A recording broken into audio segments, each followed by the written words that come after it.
આપનો સવાલ છે કે મહાવીર સ્વામીનો કર્મવાદ સમજાવો. આપણા નજીકના વ્યક્તિઓ જ આપણને વધુ દુઃખ આપતા હોય છે, તેનું કારણ શું? એવે વખતે શું કરવું? ઓકે, જુઓ, જેની સાથે સૌથી વધુ પ્રેમ સંબંધ ને સૌથી વધુ દ્વેષ સંબંધ ભોગવવાના બાકી હોય, તે જ વ્યક્તિઓ આપણી સૌથી નજદીક આવે. બાકી તો દુનિયામાં કરોડો લોકો છે. લેણ દેણના સંબંધ વગર કોઈની આંખે મળતી નથી. કોણ આપણા મા બાપ બનશે, કોણ સાથીદાર, કોણ ભાઈ બહેન, કોણ પુત્ર પુત્રવધુ, કોણ દીકરી જમાઈ, કોણ પાડોશી, કોણ સગાવાલા, આ બધું જ આપણે આ સૃષ્ટિમાં જન્મ લેતા પહેલા પૂર્વકૃત કર્મ પ્રમાણે નક્કી થઈ જાય છે.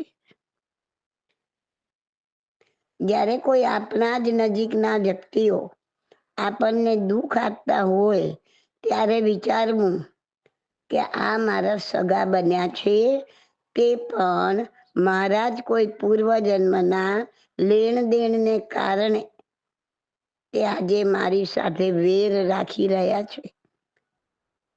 તેનું કારણ મારા જીવે પૂર્વજન્મમાં ક્યારેક એ જીવ સાથે વેર બાંધ્યું હશે. ભલે આજે હું મારી જાતને નિર્દોષ માનતો હું, પણ હું ક્યાં જાણું છું કે પૂર્વજન્મમાં મેં આનાથી અનેક ગણું દુઃખ આ જીવને આપ્યું હશે. આજે જ્યારે એ જીવ મારી સાથે હિસાબ પૂરો કરવા આવ્યો છે, કે મારા જ કૃત્યની મને ભેટ પાછી આપવા આવ્યો છે, ત્યારે હું ક્ષમતા ભાવે સહર્ષ સ્વીકાર કરું તો જ આ વેરની ગાંઠ ભેદાશે. નહીં તો જન્મો જન્મ ચાલી આવશે. ના ના ભાઈ, મહાવીરનો કર્મવાદ સમજ્યા પછી મારે એનો ગુણાકાર નથી કરવો.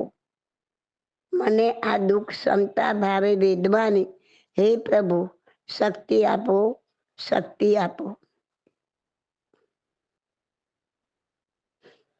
ક્યારેક કોઈ વ્યક્તિ સાથે થોડો વખત સારો સંબંધ રહે છે, પછી એ જ વ્યક્તિ દુશ્મન જેવી બની જાય છે. ત્યારે સમજવું કે એની સાથે રાગના સંબંધ હતા તે પૂરા થયા.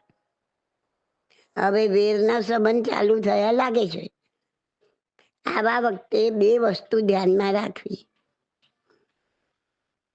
એક તો રાગના સંબંધ ઉદયમાં હોય ત્યારે ખૂબ ખુશ ના થઈ જવું, અહંકાર ન કરવો, રાગને ટકાવી રાખવા કાવા દાવા ન કરવા, નહીં તો રાગના કર્મોનો ગુણાકાર થઈ જશે. જ્યારે દ્વેષના કર્મો ઉદયમાં હોય ત્યારે અત્યંત દુઃખી ના થઈ જવું, રોકકળ ન કરવી, બંને સંબંધો ક્ષમતા ભાવે વેદવા. વિચારવું કે રાગ પણ કાયમ રહેવાનો નથી, દ્વેષ પણ કાયમ રહેવાનો નથી. કાચના વાસણ જેવા માનવીના મનનો શું ભરોસો? દ્વેષના સંબંધ ઉદયમાં હોય ત્યારે વચ્ચે કોઈ ત્રીજી વ્યક્તિ એને જ આમ કર્યું છે એવું વિચારી કોઈના પણ પ્રત્યે દ્વેષના સંસ્કાર નાખવા નહીં. ત્રીજી વ્યક્તિને તો હંમેશા નિમિત્ત તરીકે જ જોજો. નિમિત્તને બચકા ભરવા નહીં જતા. મારા નસીબમાં આમ બનવાનું જ હતું, માટે જ આ વ્યક્તિઓ આમાં નિમિત્ત બની છે, એમ વિચારીને જે બન્યું છે તે બધું જ સ્વીકાર, હસતે મોઢે સ્વીકાર.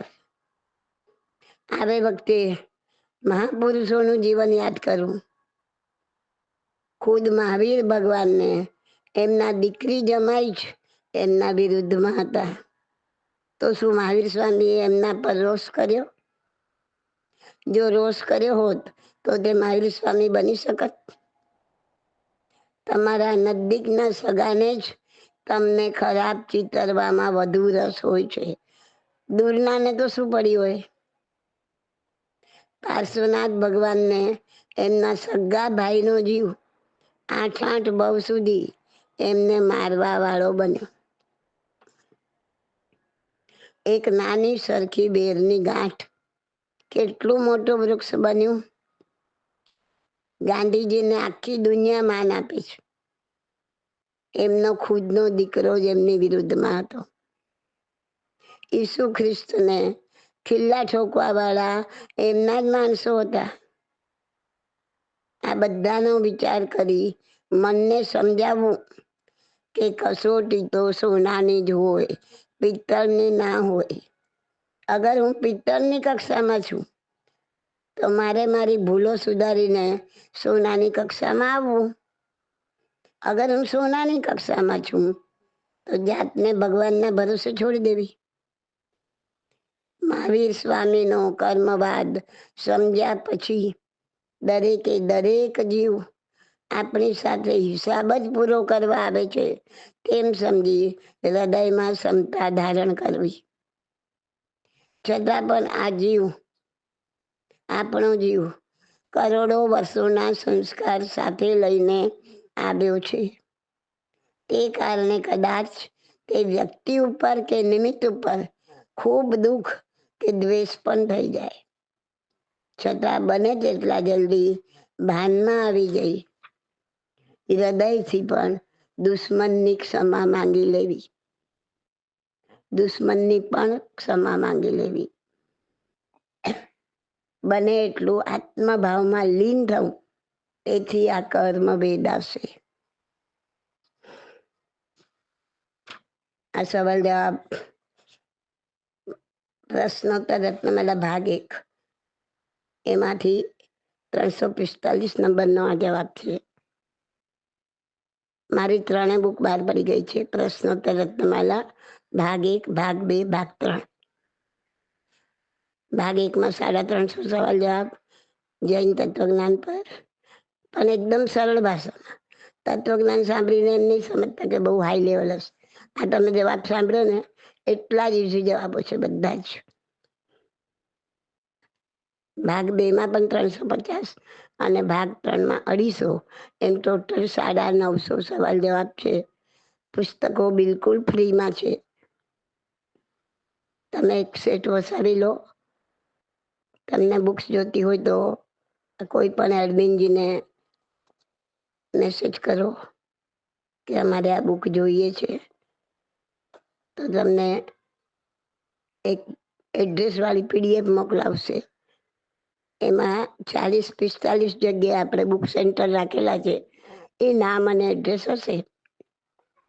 એમાંથી તમને યોગ્ય લાગે ત્યાંથી, તમને સરળ પડે ત્યાંથી ફોન કરીને જઈને લઈ આવજો. Okay. This audio is by Subodhi Masalia. My contact number is 88500 88567.